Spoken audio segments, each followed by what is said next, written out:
जब फ़्लाइट ली और फ्लाइट में थी तब तक जो बाइडेन प्रेसिडेंशियल इलेक्शन की रेस में थे, और जब फ़्लाइट लैंड होती है तो खबर मिलती है कि उन्होंने अमेरिकन प्रेसिडेंशियल इलेक्शन की रेस से अपना नाम विड्रॉ कर लिया है और उन्होंने अपने साथ ही वाइस प्रेसिडेंट कमला हैरिस का नाम फॉरवर्ड किया है, एंडोर्स किया है।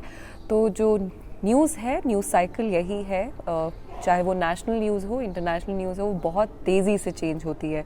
तो अब हम लेओवर है हमारा और हैदराबाद एयरपोर्ट पे हैं, तो सोचा कि क्यों ना यहाँ पे लोगों का रिएक्शन ले इस चीज़ से और पूछें वो क्या सोचते हैं।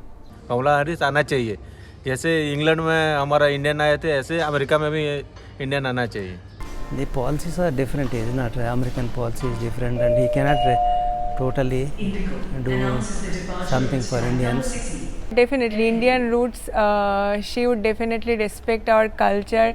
Again, she would have a very intelligent mind, so definitely I would definitely root for her as I am an Indian. अगर वो बन जाती है तो उनको इंडिया में 50% बहुत कुछ करने को मिलेगा और हम भी बहुत एक्साइटेड होंगे कि हाँ, हमारी इंडिया की वुमेन अदर कंट्री में कुछ प्रेसिडेंट बन रही है।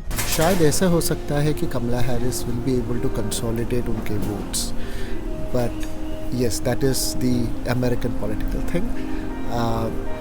इंडिया में देखेंगे तो हमारा जो पॉलिटिकल रिलेशंस है वो काफ़ी स्ट्रॉन्ग है, एंड इकोनॉमिक जो है that is also very important.